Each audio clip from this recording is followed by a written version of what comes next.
February 27th, 1933. At 9:27 p.m., a massive fire erupts inside the Reichstag, Germany's House of Parliament. Marinus van der Lubbe, a 24-year-old half-blind Dutch communist, is found half-naked behind the building and arrested on sight. After an interrogation and trial, Marinus is beheaded 3 days before his 25th birthday. Historians argue that Gestapo police entered the Reichstag through an underground tunnel and soaked the building with chemicals and gasoline, with Marinus van der Lubbe arriving later to start the fire with his shirt. Later that evening, Adolf Hitler and Hermann Göring meet in front of the flaming debris to round up a list of communists and execute them that same night. The next day, Hitler passed the Reichstag fire decree, which suspended most civil liberties and banned publications considered unfriendly to the Nazi cause. Hitler then takes Nazi control of the German parliament, passes the enabling acts, and begins his invasion of neighboring countries, starting with Poland.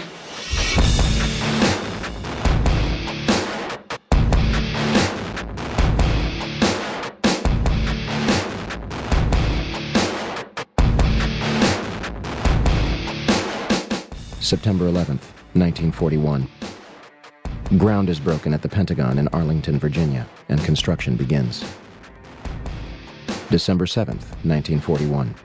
The Imperial Japanese Navy attacks the Pacific Fleet of the United States Navy at Pearl Harbor in Oahu, Hawaii. 2,403 Americans are killed, and an additional 1,178 are wounded. Although Roosevelt received multiple warnings indicating that an attack was imminent, he withholds this information and informs his commanders that negotiations with Japan are underway. The Pearl Harbor Investigating Committee hears the testimony of Admiral Kimmel, who was Navy head at Pearl Harbor at the time of the Jap sneak attack. We needed one thing. That vital need was the information available in Washington from the intercepted dispatches, which told when and where Japan would probably strike. I did not get this information. A number of government investigations concluded that there was considerable foreknowledge of the Japanese plans.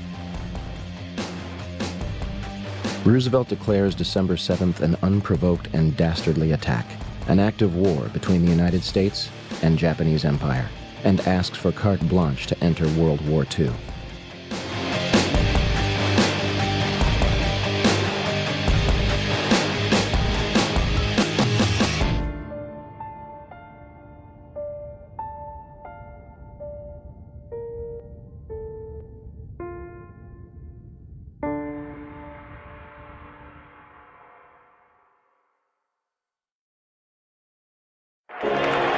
May 8th, 1945.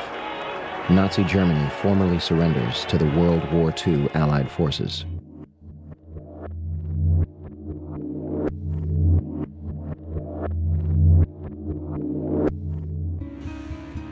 Beginning that month, the United States military begins recruiting the top rocket scientists from Nazi Germany. The project, known as Operation Paperclip, eventually included more than 100 individuals for the purpose of advancing America's technology. July 16th, 1945. The Manhattan Project, a joint effort between the United States, United Kingdom, and Canada to develop strategic nuclear weapons, culminates with a detonation in New Mexico, nicknamed the Trinity Test. The detonation was equal to 19 kilotons of TNT and left a crater of radioactive glass 10 feet deep and 1,000 feet wide. A variation of this bomb would later be used on 2 cities. Hiroshima, Japan. 70,000 people are instantly killed as a result. The bomb completely obliterated 1 square mile and started fires across almost 5 square miles, leaving almost nothing at the epicenter.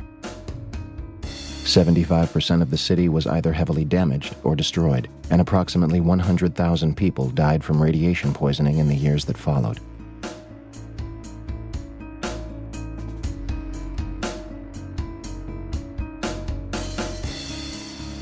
Nagasaki, Japan. 40,000 are killed and almost 30,000 are injured. The bomb destroyed 1 square mile and started fires almost 2 miles out. In the end, the Manhattan Project cost nearly $2 billion and employed more than 130,000 people at 3 different facilities across 3 different states. Research and design at Los Alamos National Laboratory and 2 sites built explicitly for the project. Uranium enrichment at Oak Ridge in Tennessee, and plutonium enrichment at the Hanford site in Washington State. At the time, it was the largest construction effort in United States history, and the entire operation was supervised by General Leslie Groves of the Army Corps of Engineers. Groves used a practice known as compartmentalization, which limits intelligence to a need-to-know basis and often leaves those working on the project in the dark. Entire communities and natives were literally packed up and moved out. Although tens of thousands of people were directly affected, the Manhattan Project was kept a secret. So secret that Vice President Harry Truman only became aware of it after President Roosevelt's death. General Groves himself claimed, "Compartmentalization of knowledge was the very heart of security. Each man should know everything he needed to know and do his job, and nothing else." To this day, much of the Manhattan Project remains classified. November 21st, 1945. The Nuremberg trials, an international tribunal to convict the Nazi Party of war crimes, commences in Germany. 12 are executed. The rest are imprisoned, acquitted, or commit suicide before trial.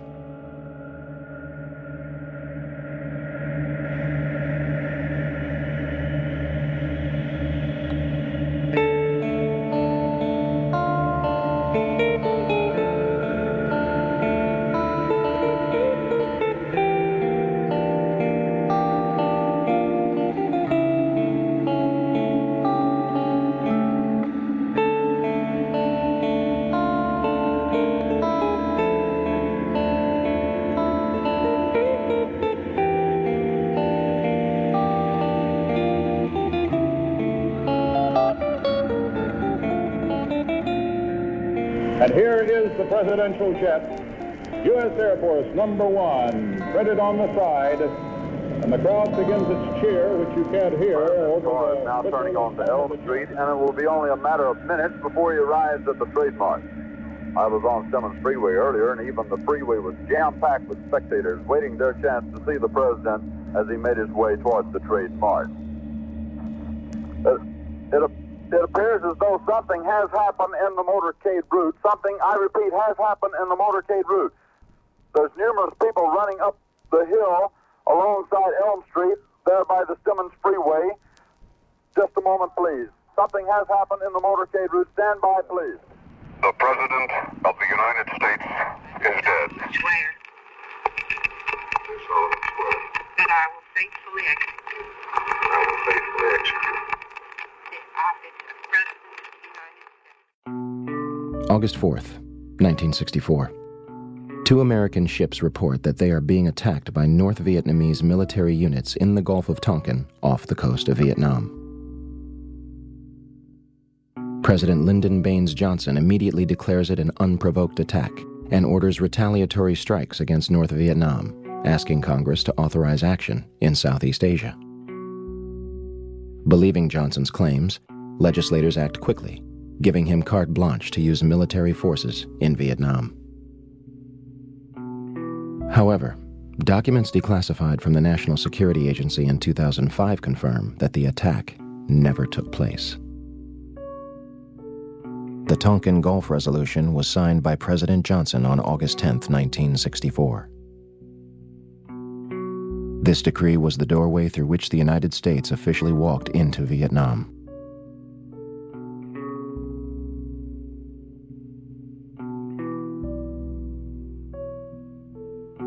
In March 1968, while on a not very routine mission, a very hard, bitterly fought search and destroy mission in a free fire zone of South Vietnam, a place called Pinkville near Quang Ngai in the northern part of Vietnam, the Army says that a platoon led by a First Lieutenant William L. Calley Jr., a 26-year-old combat veteran.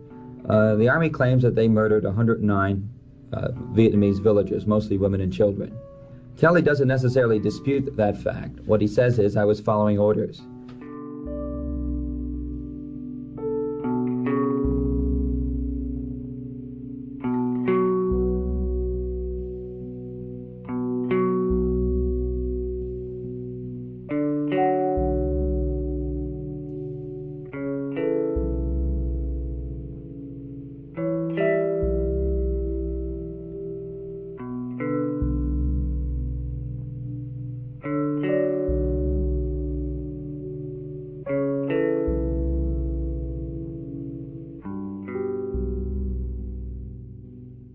September 2000.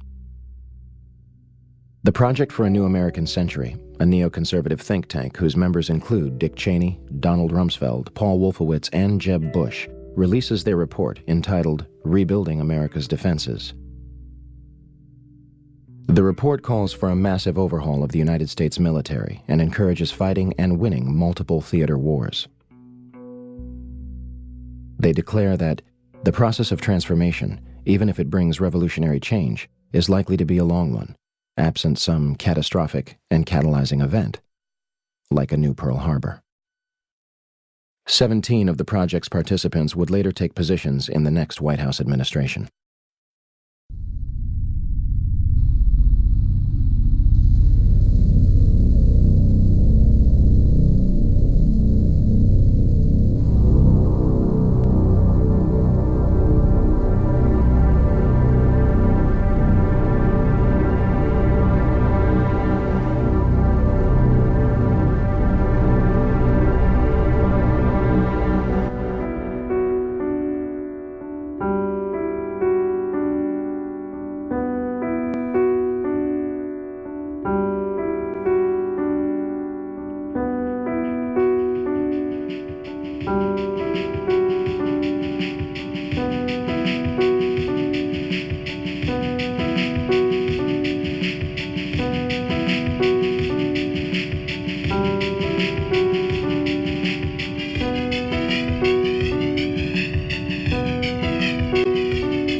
Eight years have passed since September 11th, 2001.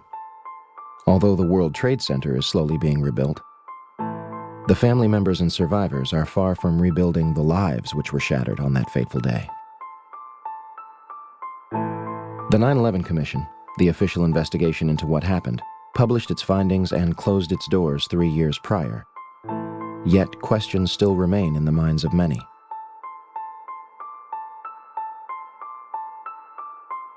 What could drive so many people to continue to question such a tragic event? The events of 9/11 were used to shape the Bush administration's entire foreign and domestic policy. If the details of the events are proven to be a lie, then the authenticity of the Bush administration's entire tenure should be in question. So we're going to take another look at September 11th, beginning with those reportedly responsible for the attacks.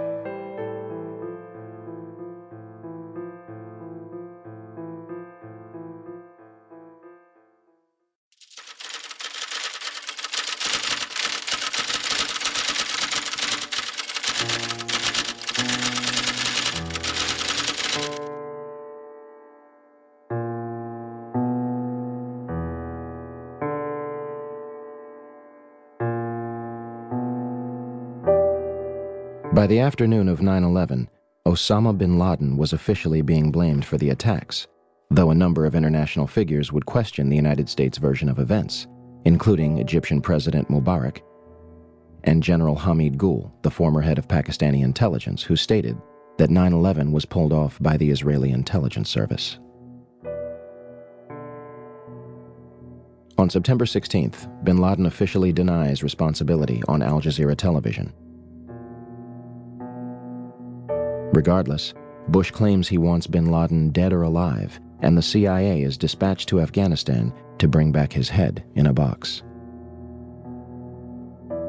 On December 13, 2001, the Department of Defense releases a videotape allegedly discovered in a house in Afghanistan.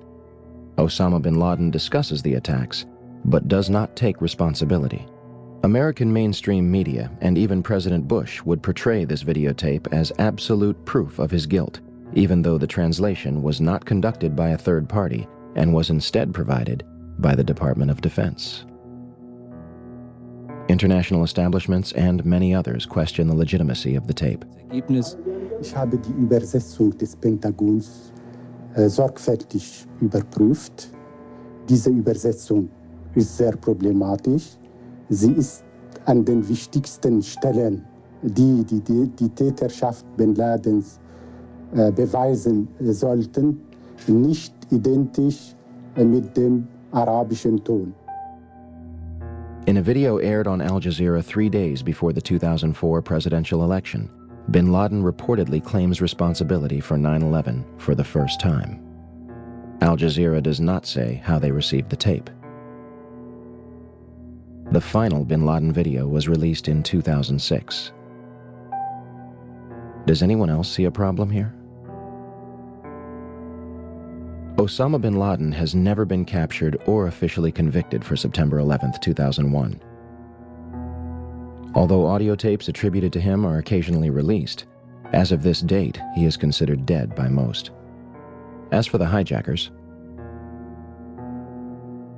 the 19 hijackers were painted as radical Muslims, sneaking into the United States without any problem and raising zero suspicion as to what they were planning.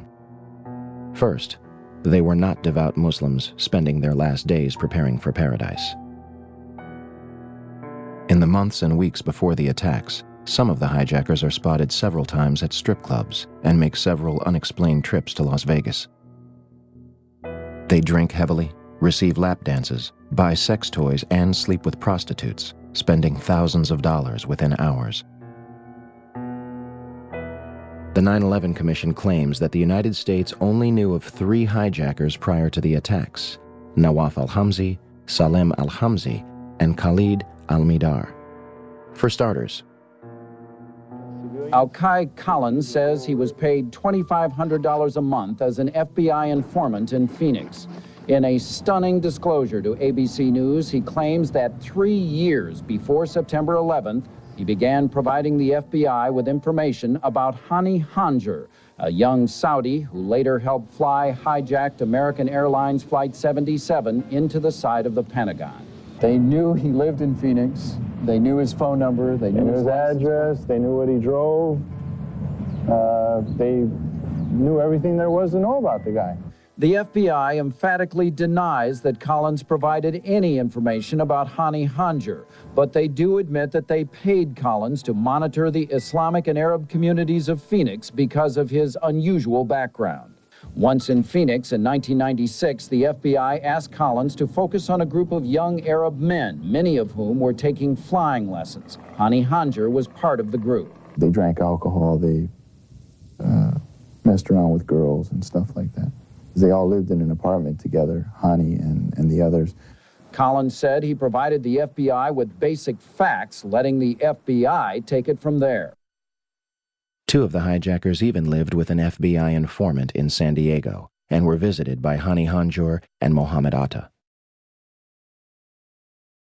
Finally, an intelligence unit by the name of Able Danger claimed to have identified Mohammed Atta and 3 other hijackers 2 years before 9/11. The Department of Defense and White House, of course, officially deny it. FBI Director Robert Mueller claimed that the hijackers gave no hint to those around them what they were about. However, this turns out to be far from the truth. Shortly after Atta arrived in the country, he tried to get the U.S. government to essentially finance his plot, seeking a loan from the Department of Agriculture. Janelle Bryant is the USDA loan officer in Homestead, Florida, who Atta approached in May of 2000. Bryant says it was this television commercial about how to borrow money from the government that led Atta to the USDA office, seeking $650,000 for what he described as crop dusting. He wanted to finance a twin-engine, 6-passenger aircraft and remove the seats. And he said he was an engineer, and he wanted to build a chemical tank that would fit inside the aircraft. Bryant turned Atta down, but she spent more than an hour with him, talking, she says, of bin Laden, Al-Qaeda, and targets. She says Atta became fixated with the aerial photo of Washington on her office wall. He pulled out a wad of cash about that big around and started throwing money on my desk. He wanted that picture really bad. He asked about the Pentagon and the White House and pointed them out. He asked about the Pentagon? Yes, sir, he did. In fact, he picked out where the Pentagon was. Bryant says Atta also asked her about security at the World Trade Center and what she knew of Chicago, Seattle, and Los Angeles. Hijacker Hamza El-Ghamdi had a flight booked for later on the day of 9/11, and 2 after 9/11, 1 from LA to San Francisco, and 2 within Saudi Arabia. The complexities of the alleged hijackers are far and wide. We can only begin to scratch the surface here. They even managed to find hijacker Satam al-Suqami's passport, perfectly intact, on a sidewalk before the South Tower's collapse. Is it possible that the hijackers were merely patsies in a scheme much larger than themselves or Osama bin Laden? Be careful where we stay on route, because these are being recorded and these tapes will be handed over. Everybody copy that? ICC copy. I'm glad I'm not flying today. Don't worry, Jim. We'll carjack you on the way home. Between September 2000 and June 2001, the Federal Aviation Administration, FAA, would send fighter jets to intercept errant aircraft 67 times. Interceptions were routine and usually occur within 10 minutes of a sign of trouble, such as losing radio contact and transponder signal or flying off course. On September 11th, we are told that 4 commercial airliners were off course and out of communication, and not one of them could be intercepted. Never did in anybody's thought process about how to protect America did we ever think that the evildoers would fly not 1, but 4 commercial aircraft into precious U.S. targets. Never. Steve, I don't think anybody could have predicted that these people would take an airplane and slam it into the World Trade Center, take another one and slam it into the Pentagon. Nobody in our government, at least, and I don't think the prior government that could envision flying airplanes into buildings on such a massive scale. But that turns out not to be true. U.S. military planners did envision and practice those very scenarios. As reported by USA Today, North American Aerospace Defense Command, NORAD, conducted exercises with fighter jets, simulating hijacked planes flown into the World Trade Center in the 2 years before the attacks. Pentagon planners also envisioned the attack on the Pentagon 5 months before it happened. According to this April 2001 Pentagon email, Air Force officials wanted a war game, having a terrorist group hijack a commercial airline and fly it into the Pentagon. The idea was to check response times to launch fighter jets. But according to the Pentagon email, the plan was ultimately rejected by senior Pentagon officials as too unrealistic. Still to come are big questions about NORAD's response on the day of the attack. Why, despite all the exercises and the planning, Peter, jet fighters were not in place anywhere near New York or Washington. Quite an amazing story. Many thanks, Brian. Brian Ross. One of the drills executed prior to September 11th was called Amalgam Virgo. It was conducted in the beginning of June 2001 and simulated a series of successful terrorist attacks. Its purpose was to focus on unconventional threats like the hijacking of a commercial airliner, which would be crashed into the capital. One part of the exercise involved a Haitian AIDS victim who makes a deal with the Colombian drug cartel to crash a private jet into Tyndall Air Force Base in Florida in order to secure funding for AIDS patients. They even wrote up a suicide note for him.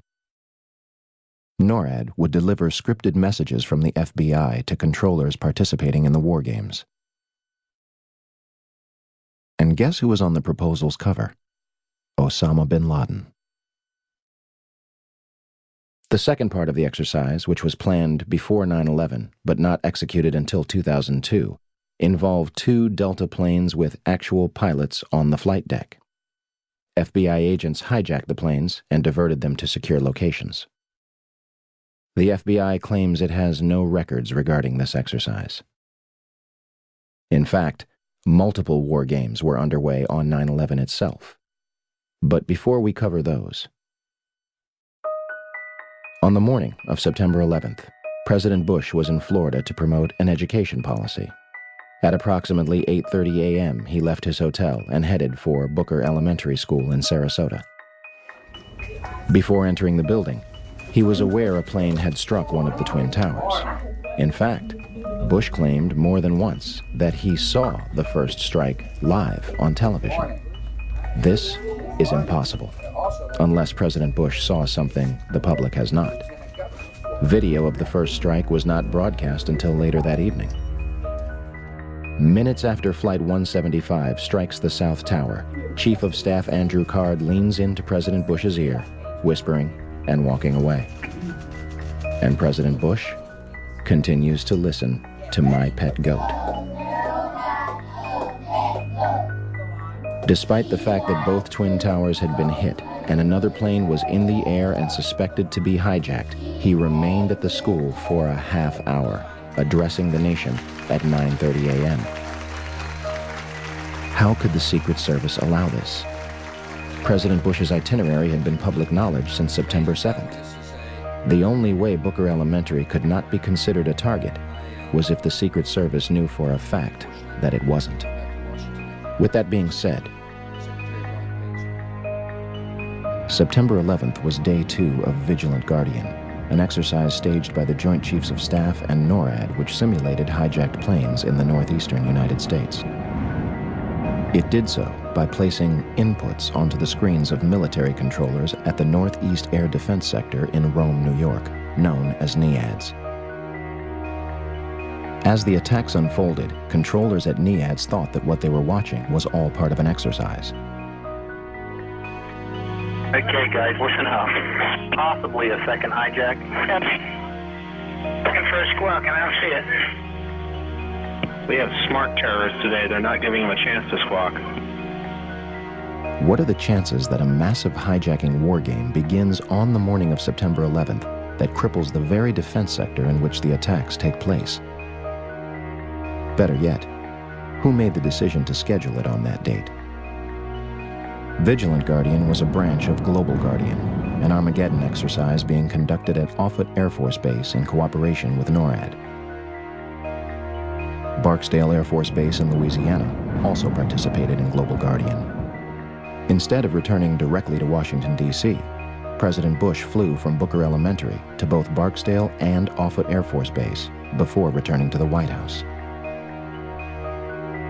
Another war game, Northern Vigilance, moved fighter jets from unknown locations to bases in Canada and Alaska to monitor a fleet of Russian MiGs. 3 F-16s from Andrews Air Force Base, located just 15 miles from the Pentagon, were flown 180 nautical miles away for a training mission in North Carolina, leaving them unable to defend the nation's capital.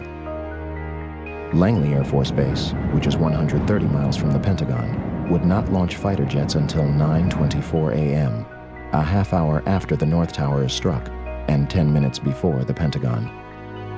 Although Major Kevin Nisipany at NEADS ordered them to fly towards the capital, they are instead sent out to the Atlantic Ocean. When the Pentagon is hit at 9:37, they are 150 miles away, further than when they had started. To top it all off, the National Reconnaissance Office in Virginia, which monitors and controls the nation's satellites, began a drill at 8:45, conducted by a team from the CIA, in which a plane crashes into their headquarters. There are a number of other war games that have yet to be fully disclosed.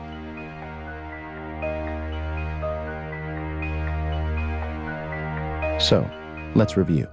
On the morning of 9/11, the United States military is conducting war games in which fighter jets are flown out of the country, planes are crashed into buildings, and hijacked planes go in and out of radar, leaving military controllers confused regarding whether the events were real or an exercise. What a coincidence. Okay, and we're trying to locate any information as far as the location where he is currently, a mode 3. Do you have any information whatsoever? I do not. Hold on 1 second. Here, tell me, hold on. You heard that, right? Yep. You have cold choking non-stop. Come on, New York.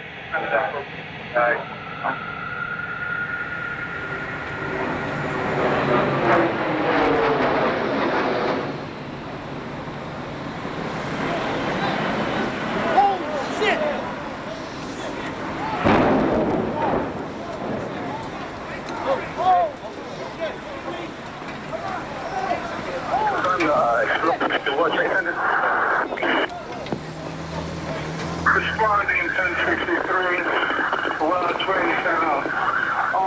Listen, Central, be advised from my location now, I see heavy smoke coming from the building of the World Trade Center.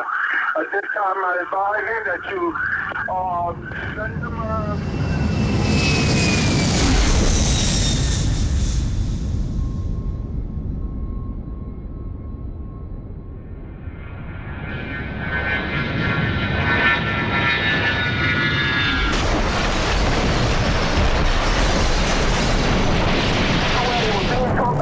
people stuck in the airplane, went in on the other side of the World Trade Center, plane number 2. Information headed towards Washington. Okay, let me tell you this. We were looking, we also lost American 77. Okay, 77. Where was he proposed to head, sir? Excuse me? Where was he proposed to head, sir? Okay, he was going to L.A. also. He was also going to L.A. Now, from where, sir? I think he was from Boston also. Now, to L.A. Now, let me tell you this story.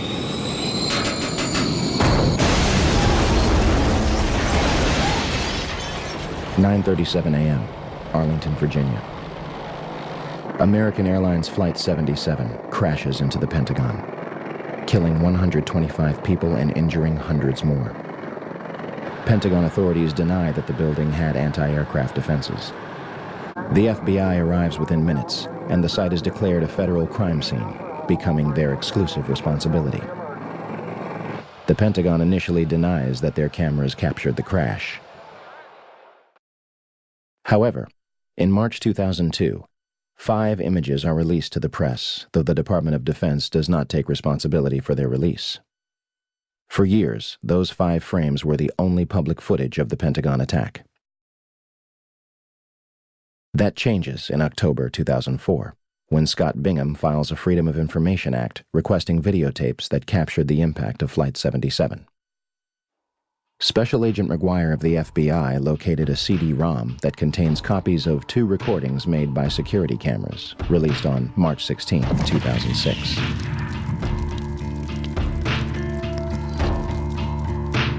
A video taken from a Citgo gas station, which is open only to Pentagon employees, released on September 15th, 2006. And the Doubletree Hotel in Arlington, Virginia, released on December 7th, 2006. As of this date, we still have no clear images of what happened at the Pentagon on the morning of 9/11. The official story goes as such. American Airlines Flight 77 was taken over by 5 hijackers led by Hani Hanjour. Hanjour entered the United States in 1996 to become a professional airline pilot, though he did not complete a single course. On the morning of 9/11, Hani and his 4 accomplices traveled to Dulles International Airport outside Washington, D.C.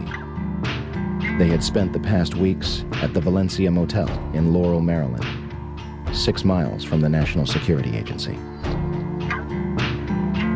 All 5 set off metal detectors and are subjected to additional screening. Yet, all of them proceed to board American Airlines Flight 77, which is described by the Washington Post as unusually light on passengers. Out of 188 seats, 64 would be filled. In fact, all 4 planes involved in 9/11 would be at approximately 30% capacity. The hijackers will board alongside Barbara Olson, the wife of Solicitor General Ted Olson, and a number of employees from Boeing, Raytheon, the Department of Defense, Lockheed Martin, American Airlines, the Navy, Army, and other government agencies. The hijackers would have only moments to subdue both pilots, remove them from the cockpit, and retain control of the plane. Flight 77 is allegedly taken over without incident at 8:51. No mayday, no evasive maneuver, no sign of struggle. All commercial pilots are trained to send a 4-digit code, 7500, in the event of a hijacking. We are told that none of the 4 pilots on 9/11 did so. The plane soon after begins turning off course. Flight 77's transponder shuts off, and it disappears completely from radar. Flight 77 allegedly flies completely undetected back to Washington from the Kentucky-Ohio border, reappearing on radar screens at 9:32.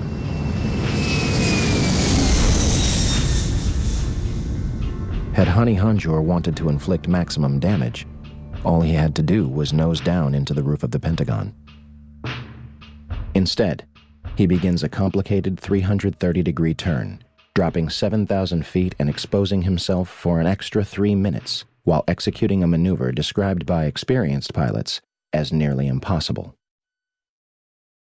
In essence, an amateur pilot who was unable to control a Cessna in August 2001 executed this nearly impossible maneuver in a 757 with skilled precision a month later. Flight controllers at Dulles International Airport were convinced that the plane was a military aircraft. Todd Lewis is working radar at Dulles Airport. One of my colleagues saw a target moving from the northwest to the southeast. And it was just a countdown, 10 miles west. And she notified the supervisor. 9 miles west. But nobody knew that was a commercial flight at the time. Nobody knew that was American 77. What did you think? It was a military flight of some kind? I thought it was a military flight. I thought that Langley had scrambled some fighters, and it was almost a sense of relief. This must be a fighter. Maybe one of them got up there. It was really moving fast. It was moving very fast, like a military aircraft might move at a low altitude. This must be one of our guys, sent in, scrambled to patrol our capital. The 757 allegedly descends over a Sheraton Hotel, Navy Annex, and Citgo gas station before crossing Washington Boulevard. 5 light poles are struck and knocked out of the ground. One reportedly strikes a taxi. Flight 77 manages to hit the only section which was reinforced to withstand a terrorist attack.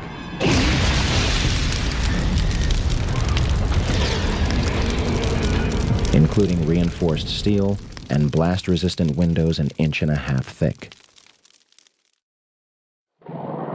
The renovation, planning for which had begun in 1991, was only days away from completion. Ironically, had the plane struck anywhere else, the casualties and damage would have been far greater. An area that normally would have housed up to 5,000 occupants yielded only 125 casualties. The section hit was the headquarters of Naval Operations, Naval Intelligence, and Navy Command Center. Army personnel were also killed, along with a number of accountants and budget analysts. The Arlington County After Action Report states that important budget information was in the damaged area. So what was left of Flight 77? Not much. These pictures were taken before the roof of the Pentagon had collapsed. The Pentagon's outer wall had a hole approximately 20 feet in diameter on the first and second floor, and visible damage 90 feet across the first floor. A Boeing 757 is 155 feet long, 44 feet high, has a 124-foot wingspan and weighs almost 100 tons. And it disappeared into this hole without leaving any substantial wreckage on the outside. There is no visible damage from where the wings or vertical stabilizer would have hit the building. The engines of a 757 are 6 tons each, comprised of both steel and titanium. If they slammed into the building at 500 miles per hour, where are the imprints? Where are the engines themselves? The 757 appears to have completely disappeared into the building. There are numerous parts to a 757 that are virtually indestructible, marked with a specific serial number tied back to the plane. To date, we have not seen a single piece positively identified as Flight 77's. Additionally, there was no impact damage to the lawn, meaning Flight 77 managed to strike the Pentagon while remaining a few feet above the ground. And out of the videos that have been released, none of them clearly depict a Boeing 757. Also, an exit hole inside the Pentagon is not explained by any official report. Despite what might have hit the building, why it was hit is much more important. Norman Mineta was Secretary of Transportation from 2001 to 2006. On the morning of September 11th, when the first plane struck the World Trade Center, Mineta headed to the White House to enter the Presidential Emergency Operations Center, or PEOC. At the May 2003 hearing of the 9/11 Commission, Mineta testified the following. During the time that the airplane coming in to the Pentagon, there was a young man who would come in and say to the Vice President, the plane is 50 miles out, the plane is 30 miles out. And when it got down to the plane is 10 miles out, the young man also said to the Vice President, do the orders still stand? And the Vice President turned and whipped his neck around and said, of course the orders still stand. Have you heard anything to the contrary? However, the 9/11 Commission concludes that Dick Cheney did not reach the PEOC until 9:58, more than half an hour later. The Secret Service claims that it has no record of when Dick Cheney entered the bunker. What were the orders? If they were to intercept Flight 77, why was it allowed to strike the Pentagon? Let's go to the trade tower again, because, John, we now have what do we have? We don't... Wow. It looks like a new plume, a new large plume of smoke. That's the scene at this moment at the World Trade Center. Dan Daler from ABC's Good Morning America is down in the general vicinity. Dan, can you tell us what has just happened? Yes, Peter, it's Don Daler down here. I'm 4 blocks north of the World Trade Center. The second building that was hit by the plane has just completely collapsed. The entire building has just collapsed, as if a demolition team set off. When you see the old demolitions of these old buildings, it folded down on itself, and it is not there anymore. Generally speaking, for a building to collapse in on itself like that, it would seem to indicate that there could have been an explosion, a bomb planted on the ground that would make the building collapse within itself. 10 o'clock Eastern Time this morning, just collapsing on itself. This is a place where thousands of people work. We have no idea what caused this. Almost looks like one of those planned implosions.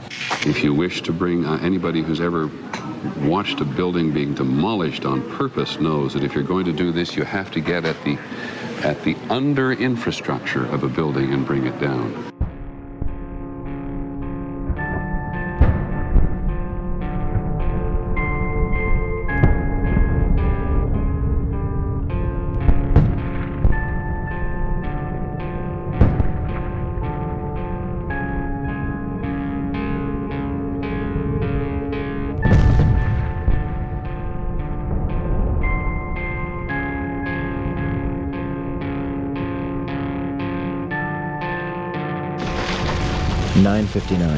New York City, New York.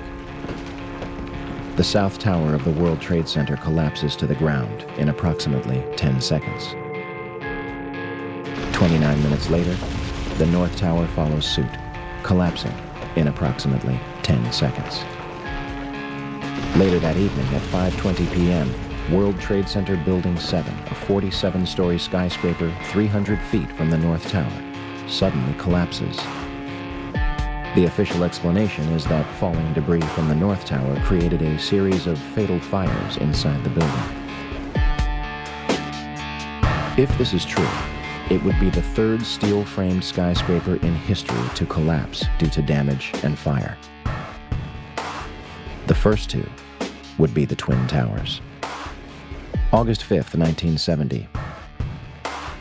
One New York Plaza, a 50-story office building, burned for over 6 hours between the 32nd and 36th floors. It did not collapse. February 23rd, 1991. One Meridian Plaza, a 38-story skyscraper in Philadelphia, burned for 18 hours across 8 floors. It is later described by officials as the most significant fire of the century. It did not collapse. May 4th, 1988. First Interstate Bank, a 62-story skyscraper in Los Angeles, California, burns for almost 4 hours, destroying 4 floors and damaging a 5th. It was one of the most destructive fires in United States history. The building did not collapse. Even the Twin Towers survived a number of fires. First, a series of fires in 1975, one of which was described as fighting a blowtorch. Then, another in 1999 on the 104th floor of the North Tower.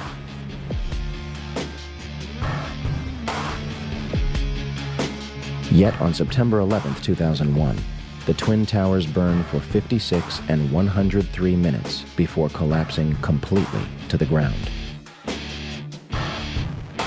One might argue that this was due to their construction. The Twin Towers were composed of 200,000 tons of steel, 425,000 cubic yards of concrete, 106 elevators, 43,600 windows, and a 360-foot television antenna atop the North Tower. The core of each tower was a rectangular pillar 87 by 133 feet, comprised of 47 steel box columns ranging from 36 by 16 to 52 by 22 inches. The North Tower was completed in 1970, standing at 1,368 feet tall, and the South Tower was completed in 1973, clocking in at 1,362 feet tall, making them the tallest buildings in the world at the time. They were designed to withstand multiple impacts from a Boeing 707, which was the largest aircraft at the time. And we are told that these massive structures were destroyed by 10,000 gallons of jet fuel. A perfectly symmetrical collapse resulting from asymmetrical damage, with the collapse following the path of greatest resistance. The National Institute of Standards and Technology, NIST, eventually concluded in August 2005 that they found no evidence suggesting that the Twin Towers were brought down in a controlled demolition. It's funny they would name it the Report on the Collapse of the Twin Towers, because the report does not explain how the Twin Towers actually collapsed, claiming that it does not actually include the structural behavior of the tower after initiation was reached and collapse became inevitable. 10,000 pages, and not a single one to actually explain how the towers came down the way they did. NIST admitted in April 2007 that they are unable to provide a full explanation of the total collapse, and also that they conducted no tests for explosive residue. Luckily, somebody has. My name is Jeanette McKinley. I was a resident of Lower Manhattan, living directly across the street from the World Trade Center on September 11th. I'd been living there for 4 years. I loved living there. When I think back about it, it's really the time of my life. And so on September 11th, I was I was writing emails. I was sitting at my computer. Boom. I could immediately see the flames. I was close enough that I could literally just turn my head, and there it was with the building burning. I was with my friend Jim Lecce. We watched everything out the window. He was fixated, taking photographs, and whenever I mentioned leaving, he never wanted to leave. He said to me, "This is history. Don't you realize we are watching history happen? We're part of history. Why would we leave?" I was in the kitchen. I was in my kitchen. I had flowers in my hand, and the building starts coming down. Our windows blew in. He came running across the apartment. "Get out of here, the building is coming down." Well, it sounded like it was coming down on us. That cloud, there was a debris cloud created by when the Tower 2 fell. It created a debris cloud which became part of our life because it just burst in our window at 50 miles an hour. That whole cloud just came bursting in, and many people were wanting to investigate whether the collapses were actually controlled demolitions, as many people thought on the very day. Even the news commentators thought they were controlled demolitions. So there was a lot of controversy about whether they were or not. And friends of mine that knew that I had the dust were also knew a scientist, Stephen Jones, at BYU. My name is Dr. Stephen Jones.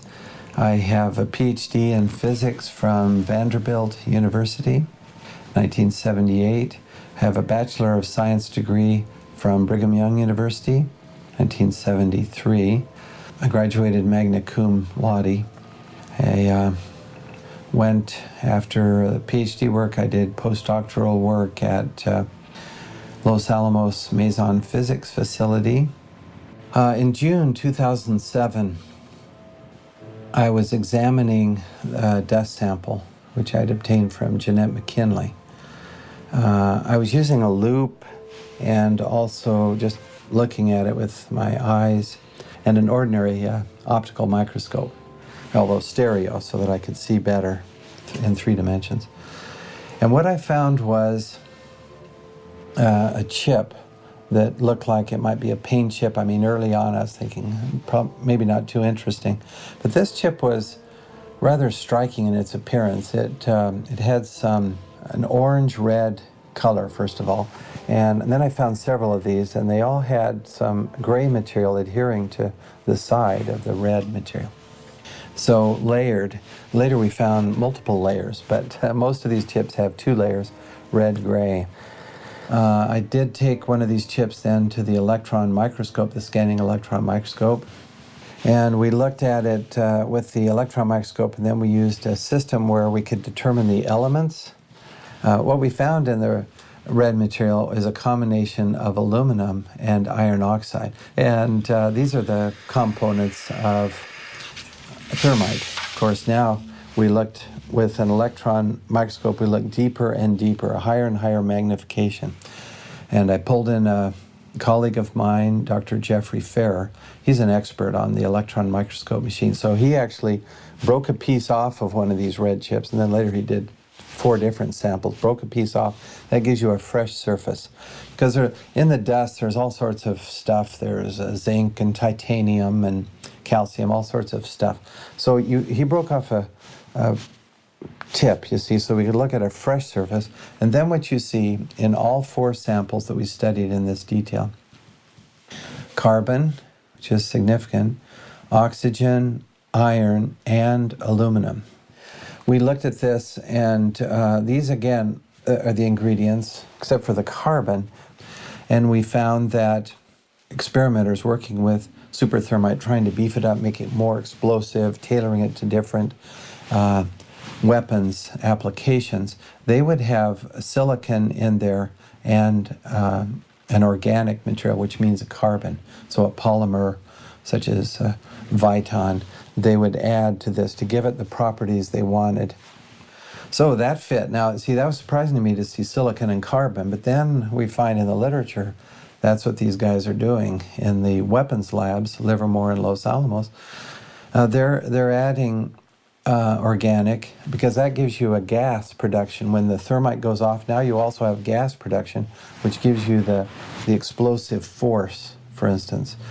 I suggested that we take a sample of this red-gray chip material and run it through a very sensitive instrument called a differential scanning calorimeter. And he did that. What it does, you heat the temperature slowly, and a material will react if it's going to. And if it reacts and produces heat, you'll get a spike in your calorimeter. And then if it reacts quickly, it'll be a narrow spike. If it, say, burns over a long period of time, you'll see a big broad spike. And the total area there is the total amount of energy released, and it gives you a lot of information. What we found, what Dr. Ferrer found first, and he was real excited when he told me about this, he took one of these chips and he put it in the differential scanning calorimeter, and sure enough, it went off at right about 430 centigrade, but more importantly, the peak was high, which means a lot of energy released, and narrow, which means, in his terms, it blew up. You know, you say, man, this is it. This stuff blows up. It behaves just like it has the ingredients of nanothermite. He said, well, there should be, in a thermite reaction, you should produce molten iron. So you should see some spheres of iron. Think of spraying water in the air, and you get droplets that are more or less spherical because the surface tension pulls the liquid into a sphere. It's very simple. Same thing with molten iron from the thermitic reaction, whether it's ordinary conventional thermite or this super nanothermite. Either way, you get this molten iron, and you should get these droplets of iron. So we said we got to look for those. You know, if you don't find those, maybe who knows what it is. But we got to find droplets of molten iron. Otherwise, we're not sure we had the thermite reaction, the thermitic reaction. In this case, it's a nanothermite. So we looked, and wow, what a beautiful sight. As you look at this, after the red material is reacted, there are these little spheres, just tons of them. And we compared the traces that we got in this sophisticated calorimeter with traces obtained with known thermite. These are published data, and our peak is actually narrower. I mean, this stuff goes off with very rapidly, and with more energy also than had been reported by these other researchers working with known nanothermite. As if explosive residue in the dust was not enough, there are other disturbing aspects of the Twin Towers' collapse. Both the North and South Tower collapsed at nearly free-fall speed, 110 stories, reducing itself to a pile of twisted steel and pulverized concrete and building materials in approximately 10 seconds. The Twin Towers combined contained almost 500,000 tons of concrete. This was turned into particles the size of talcum powder, blanketing lower Manhattan in a fine dust. It also turns out that molten metal exceeding 2,000 degrees Fahrenheit was discovered in the rubble of Ground Zero, underneath the Twin Towers and Building 7.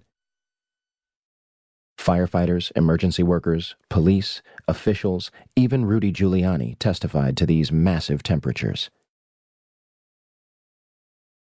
Even after heavy rain on September 14th and 21st, a constant stream of fire retardants and water described as creating a giant lake, these fires were not put out until December 13th, 2001, making it the longest burning structural fire in history. If one were going to bring down the Twin Towers in a controlled manner, you would have to simultaneously sever the 47 central support columns at the base of the building. Maybe that's why a large number of eyewitnesses reported massive explosions at the base of the Twin Towers, some before the planes had even impacted the building. In fact, large amounts of white smoke appear at the base of the South Tower just minutes before its collapse. Do you still think that jet fuel brought down the Twin Towers?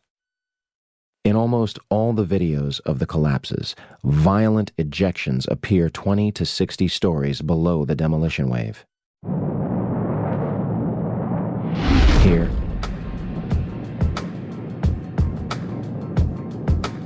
here, here,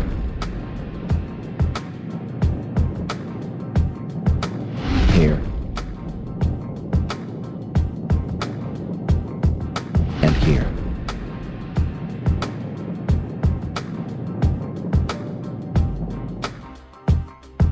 I know what you're thinking. If explosives or incendiaries were in the building, how would they get in there without anyone noticing? A December 2000 assessment of the World Trade Center recommended immediate renovation work on the steel columns contained within elevator shafts of both Twin Towers. Turner Construction, a company located on the 38th floor of the North Tower, was selected to do the job.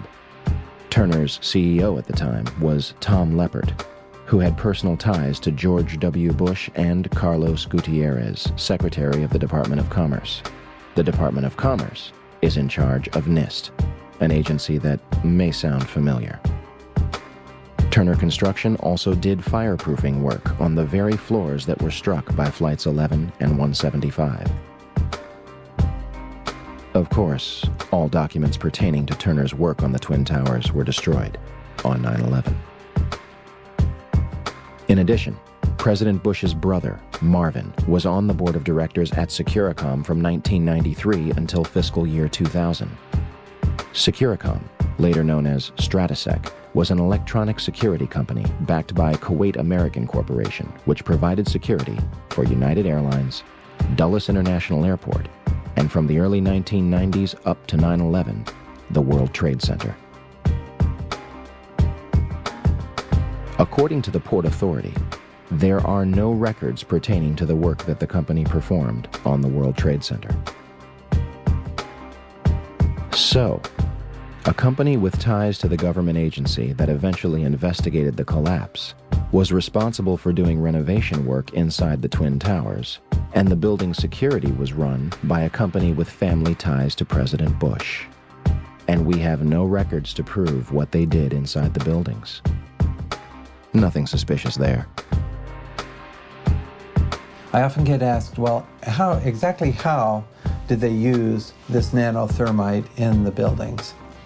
It's as if there are people just trying to cast doubt, as if you can't explain everything, you have nothing. That's, of course, absurd. We have found unexploded, but explosive material in the dust. Now the next step is to find out who did it. So in other words, we've done the forensic CSI-style science. Now we need the criminal investigation to go along with that, to find out who could have made this stuff, first of all, and then who did make it. And then from there we can find out who ordered it being made and why. If only we could have examined the steel from the World Trade Center. Unfortunately, the debris was almost immediately shipped overseas, being sold to the lowest bidder. This is destruction and removal of evidence from a crime scene. Family members and engineers were outraged at the decision and demanded that the steel be preserved for investigation. Bill Manning of Fire Engineering magazine publicly labeled the cleanup at Ground Zero a half-baked farce. Yet the operation continued until the site was officially clear on May 30th, 2002.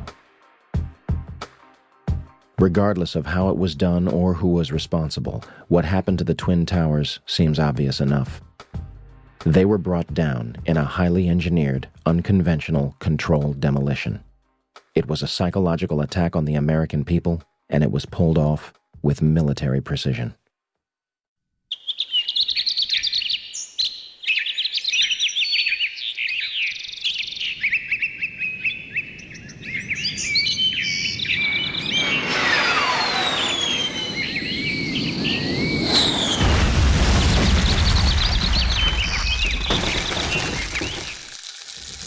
.03 a.m., Shanksville, Pennsylvania. United Airlines Flight 93 allegedly crashes into an abandoned strip mine at 580 miles per hour, 20 minutes flying time from Washington, D.C.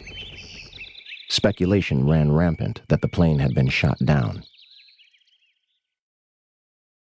First, the story was that passengers overtook the plane and sacrificed themselves to prevent further casualties.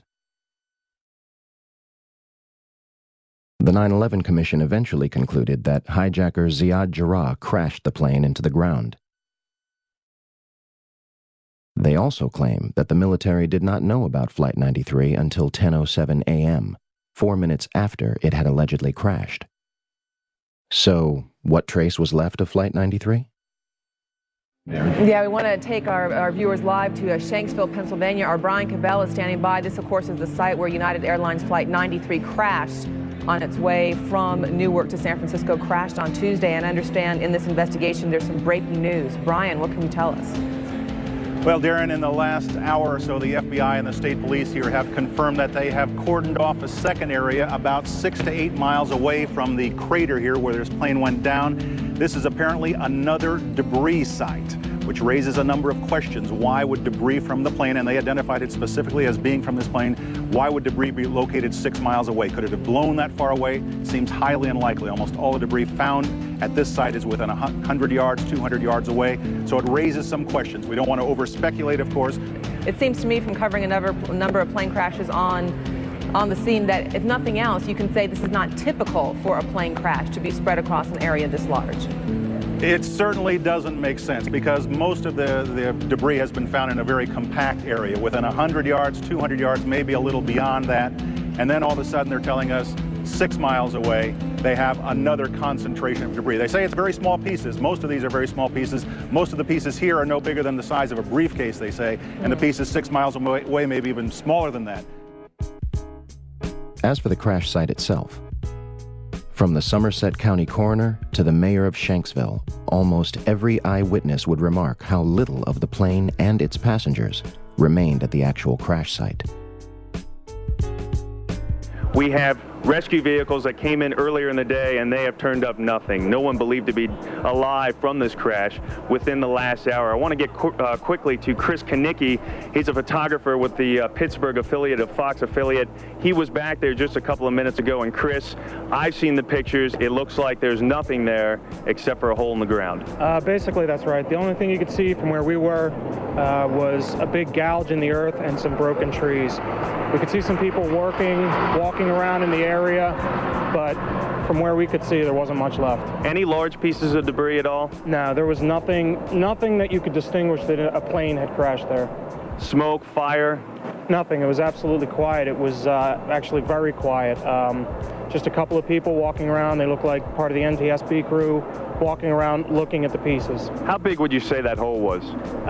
From my estimates, I would guess it was probably about 20 to 15 feet. Long and probably about 10 feet long or 10 feet wide. What could you see on the ground, if anything, other than dirt and ash? And you couldn't see anything. You could just see dirt, ash, and people walking around, broken trees. There is zero historical precedent for a large commercial airplane and its passengers completely disintegrating upon impact, regardless of speed, cause, or crash site. Turkish Airlines Flight 981 began breaking apart in mid-air after suffering extreme decompression and crashed into a forest. All 346 people were killed. 40 bodies were recovered, 6 of them still in their seats. Air India Flight 182 was blown up in mid-air by a bomb over the Atlantic Ocean. Wreckage from the plane and 131 bodies were recovered, with autopsies performed. Japan Airlines Flight 123 suffered mechanical failures 12 minutes into its flight and crashed into a mountain. It remains the single deadliest aircraft incident in history. Wreckage and even 4 survivors out of the 500 passengers were recovered. Those are just 3 examples. And yet, on September 11, 2001, we are told that a 757 crashed into a field and left virtually no identifiable wreckage or passengers. The Department of Environmental Protection also reported in October 2001 that no trace of jet fuel was found in groundwater or soil at the crash site. Flight 93 allegedly crashed with over 5,000 gallons, 37,500 pounds of jet fuel left. How is this possible? In 2006, during the trial of the alleged 20th hijacker Zacarias Moussaoui, the FBI provided a batch of evidence that allegedly survived a catastrophic crash in near-perfect condition. Among the exhibits were a red bandana, a Kingdom of Saudi Arabia driver's license, John Talagnani's driver's license, and flight attendant C.C. Lyle's personal effects, including her driver's license and Marriott hotel card. Although a 757 managed to obliterate itself upon impact, fragile material known as paper and fabric managed to survive nearly without a scratch. The FBI also releases pictures of an engine and 2 pieces of fuselage. It is unspecified where those were found. What really happened near Shanksville, Pennsylvania on 9/11 remains a mystery. But one thing seems clear. A 757 did not crash intact into a field in Shanksville, Pennsylvania.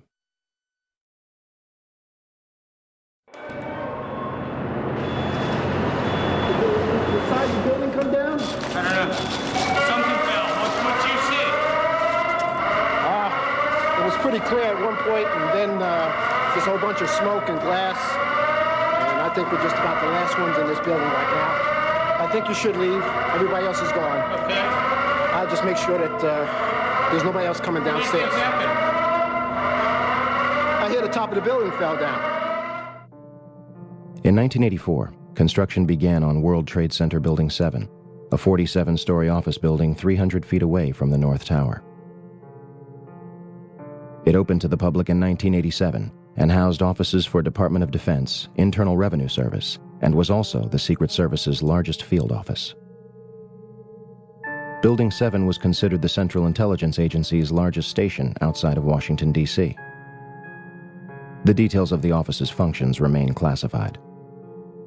The Securities and Exchange Commission was also using the building to store 3,000 to 4,000 files related to their investigations. And, of course, they have no record of what those files were. On June 8, 1999, Mayor Rudolph Giuliani's Office of Emergency Management Command Center on the 23rd floor is opened. The new facility is located in downtown Manhattan, across the street from the World Trade Center's Twin Towers. The command center on the 23rd floor is bulletproof and bomb-resistant, with its own air supply and generators. It's linked to city airports, the Coast Guard, and the Pentagon. Computers will soon have detailed blueprints of every major building in New York City, as well as evacuation routes. Hurricanes and heat waves would be handled here, as well as terrorist attacks. Though New York officials say their facility is not impenetrable, they're confident it could handle even the worst crisis imaginable. Deborah Fayerick for CNN, New York. On the morning of 9/11, before the first plane strikes the North Tower, Building 7's alarm system was unexpectedly placed on test status at 6:47 a.m., for a scheduled period of 8 hours. This normally occurs during maintenance, and any fire alarms from the building were to be disregarded. After the second plane strikes the South Tower, Building 7's power was deliberately shut off and its tenants evacuated. Following the collapse of the North Tower, almost all of the surrounding World Trade Center buildings were completely destroyed, but the structures remained standing. Building 3, a 22-story building directly below the Twin Towers, was split in half by the South Tower's collapse. Although the building was severely crushed by falling debris, the structure remained standing. Building 4, a 9-story building east of the South Tower, was almost completely flattened. The remaining structure did not collapse. Building 5, a 9-story building east of the North Tower, suffered from severe fires and structural damage. Building 6, an 8-story building between the North Tower and Building 7, suffered a giant gouge in its roof and severe fires. Neither Building 5 or 6 suffered a collapse. Neither did the Deutsche Bank building, which stands to this day and is currently being demolished beam by beam. Neither did the Millennium Hotel across the street. Building 7, a 47-story office building hundreds of feet away, burns controllably over a few floors and suffers structural damage to its south face before collapsing completely to the ground at near free fall speed. The collapse of Building 7 was rarely reported on the day of and after 9/11. Yeah, it's very strange that was not even hit by a jet, and yet it falls very rapidly and essentially straight down into its footprint. Although the collapse of Building 7 was clearly a phenomenon and further investigation was needed, the building's steel was removed from the site and destroyed. No pieces were recovered from the debris for analysis. However, FEMA's volunteer investigators revealed after their limited studies that some pieces of steel from the rubble of Building 7 experienced something never before seen in an office fire. Some pieces of steel had large holes burned through them, evidence that a high-temperature corrosive material had formed and burned through the beams, suggesting temperatures of over 1,000 degrees Celsius were present. But what the Worcester Polytechnic Institute scientists reported was that steel, as they looked at it, using similar methods to what we've used on the red-gray chips. These are electron microscope methods and X-ray EDS methods. They found high temperature, indication of very high temperatures, oxidation and sulfidation, sulfur in the steel. Yet, this phenomenon will not be mentioned again, either by FEMA or other agencies investigating the collapse. Now let's fast forward to August of last year, 2008. NIST finally came out with their preliminary report. Now, it's very interesting. They ruled out diesel fuel fires. They said it is due, and they also ruled out any type of fatal damage from the towers collapsing, particularly the North Tower, which is across the street, Vesey Street, I think. And so there's some damage, sure, but they ruled out it was not fatal, and it did not contribute to the initiation of the collapse. That's what NIST says, and I agree with that. When questioned at a public comment session after the draft's release, NIST was forced to acknowledge that the collapse of WTC-7 experienced a period of freefall for 105 feet. That is acceleration at 32.2 feet per second squared, which is just dropping a ball in a vacuum, and that's how fast it accelerates. Finally, in their final report, they have this agreement, having been with Chandler and with my comment also, that there was indeed acceleration, not just constant speed, and acceleration at the acceleration due to gravity. In other words, free fall. And they even mentioned free fall for about 105 feet. That's about 8 stories. Now that means, according to what they had previously said in August, which is correct, earlier, August 26th, nothing is in the way of the roof. Nothing. Now you can see in the videos there's a lot of floor is still intact as the roof is moving as a block. So somewhere down below, there's about 8 floors that have been obliterated. I mean, you can't just have the floors sitting there stationary. because that would be mass in the way, and that would slow this acceleration down. Nothing's in the way. The only way I can see how to do that is with controlled demolition, with explosives, to remove that. That's what you do in controlled demolition. You get all this material out of the way, then the upper block travels at close to freefall. In this case, at freefall. It's really amazing. It's funny Stephen would mention explosives and material being removed. 2 eyewitnesses independently claimed to news channels on 9/11 that they experienced an explosion inside the lower levels of Building 7. The first one is Michael Hess, who went on to UPN 9 News around 11:59 a.m. Oil refineries in Louisiana. When we have Frank Uciardo back on the phone with us, Brenda, with some New York City officials. Frank, go ahead. That's right. I'm standing here right now just off Broadway by City Hall with Michael Hess, who is the city's corporation counsel. Mr. Hess, you were trapped in, I believe, 7 World Trade Center. Go ahead, sir. Yes, I was. I was up in the emergency management center on the 23rd floor, and when all the power went out in the building, another gentleman and I walked down to the 8th floor where there was an explosion, and we've been trapped on the 8th floor with smoke, thick smoke all around us for about an hour and a half. But the New York Fire Department, as terrific as they are, just came and got us out. And the second is Barry Jennings, who went on to ABC 7 shortly after noon. We're going to bring more of those to you now. Barry Jennings, you were on the 8th floor. You work for the City Housing Department. Explain to me the moment of impact.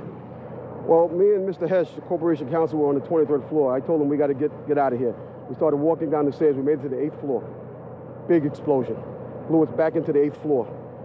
And I turned to Hess. I said, this is it. We're dead. We're not going to make it out of here. I took a fire extinguisher and I bust the window out. That's when this gentleman here heard my cries for help. We tracked Barry down in June 2007 to interview him and hopefully elaborate on his experience. Hi, my name is Barry Jennings. I'm 52 years old. I've worked for 33 years at one location. Basically, I said I'm married, father of 4. It was very funny. I was on my way to work. Traffic was excellent. I received a call that a small Cessna had hit the World Trade Center. I was asked to go and man the Office of Emergency Management at the World Trade Center 7 on the 23rd floor. As I arrived there were police all in the lobby. They showed me the way to the elevator. We got up to the 23rd floor. Me and Mr. Hess, who I didn't know was Mr. Hess at the time, we got to the 23rd floor. We couldn't get in. We had to go back down. Then security and police took us to the freight elevators where they took us back up, and we did get in. Upon arriving into the OEM EOC, we noticed that everybody was gone. I saw coffee that was on a desk. Still, the smoke was still coming off the coffee. I saw half-eaten sandwiches. And only me, Mr. Hess, was up there. After I called several individuals, one individual told me that to leave and leave right away. Mr. Hess came running back in and said, we're the only ones up here, we got to get out of here. He found the stairwell. When we reached the 6th floor, the landing that we were standing on gave way. There was an explosion and the landing gave way. And I was left there hanging. I had to climb back up, and now I had to walk back up to the 8th floor. After getting to the 8th floor, everything was dark. It was dark and it was very, very hot.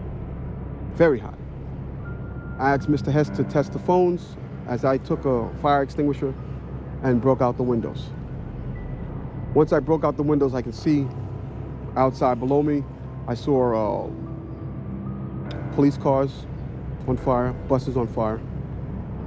I looked one way, the building was there. I looked the other way, it was gone. I was trapped in there for several hours. I was trapped in there when both buildings came down. The firefighters came, they came to the window, and because I was going to come out on the fire hose. I didn't want to stay there any longer, it was too hot. I was going to come out on the fire hose. They came to the window, they started yelling, do not do that, it won't hold you. And then they ran away. See, I didn't know what was going on. That's when the first tower fell. When they started running, The first tower was coming down. I had no way of knowing that. Then I saw them come back. Now I saw them come back with more concern on their faces. And then they ran away again. The second tower fell. So as they turned and ran the second time, the guy said, "Don't worry, we'll be back for you." And they did come back. This time they came back with 10 firefighters. And they kept asking, "Where are you? We don't know where you are." I said, "I'm on the north side of the building," because when I was on the stairs, I saw north side. All this time, I'm hearing all type of explosions. All this time, I'm hearing explosions. And I'm thinking that maybe it's the buses around me that were on fire, the cars on fire. I don't see no, but I'm still hearing these explosions. When they finally got to us, and they took us down to what they called the lobby, because I asked them, I said, when we got down there, I said, "Where are we?" He said, "This was the lobby." And I said, "You gotta be kidding me." It was total ruins. Total ruins. Now keep in mind, when I came in there, the lobby had nice escalators. It was a huge lobby. And for me to see what I saw, it was unbelievable. And the firefighter that took us down kept saying, "Do not look down." And I kept saying, "Why?" He said, "Do not look down." And we were stepping over people. And you can feel when you're stepping over people. They took us out through a hole that I don't know who made this hole in this wall. That's how they got us out. They took us out through a hole, through the wall, to safety.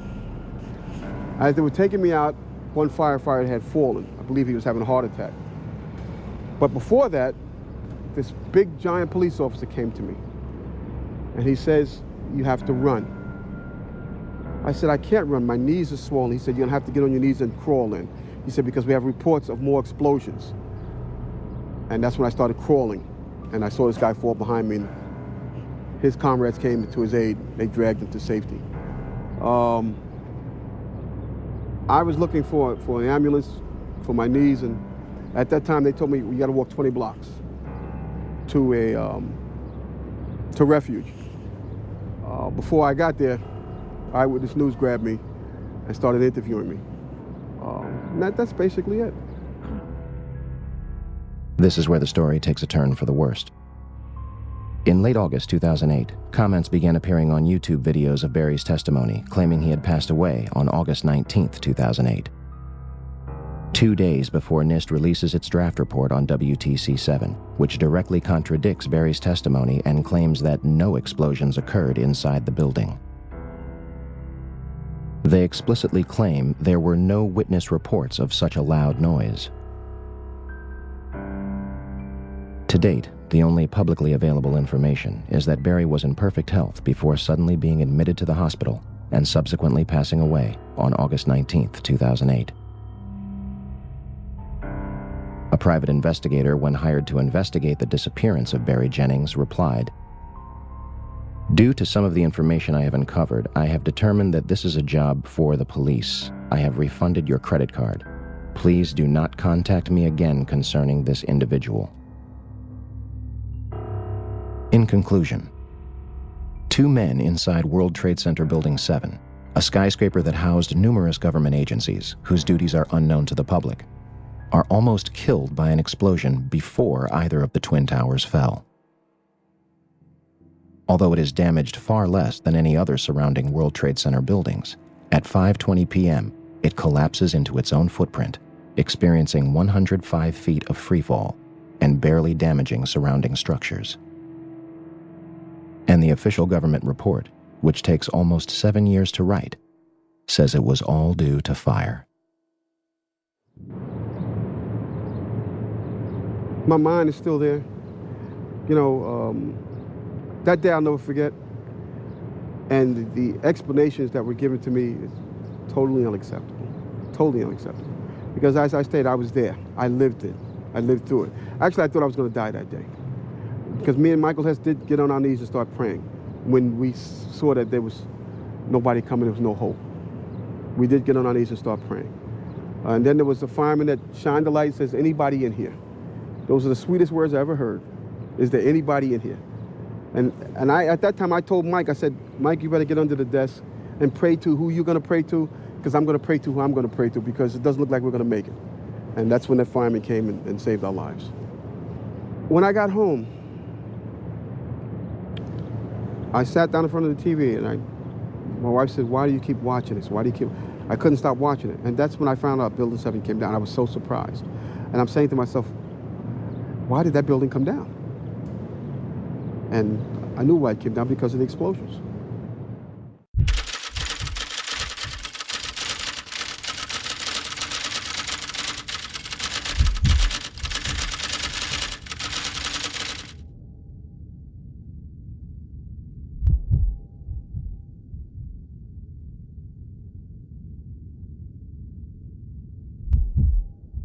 So, where do we go from here?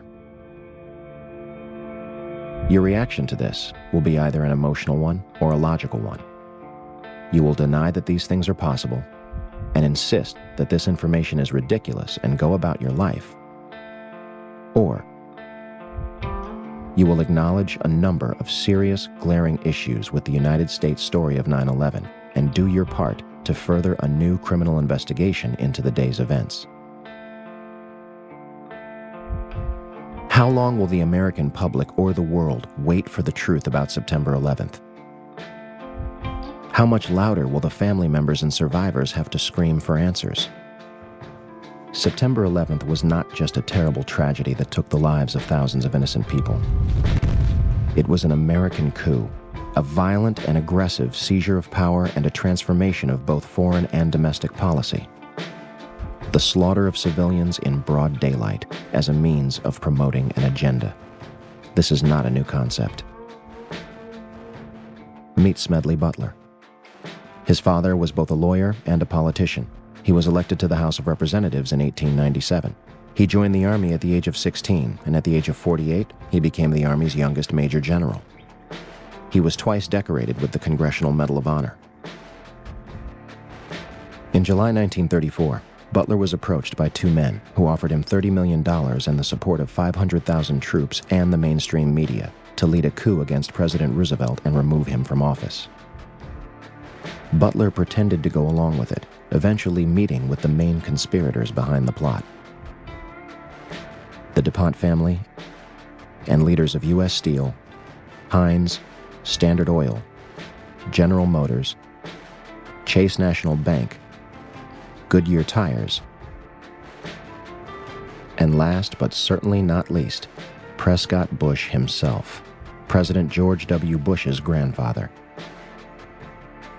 The intention was to install a fascist regime like the ones in Nazi Germany and Communist Russia, in hopes of beating the Great Depression.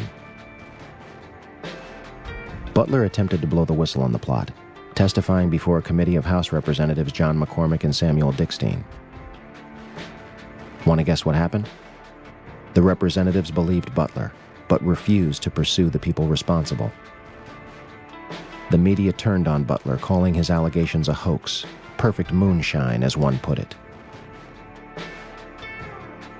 President Roosevelt eventually cut a deal with the plotters, and nothing more came of it.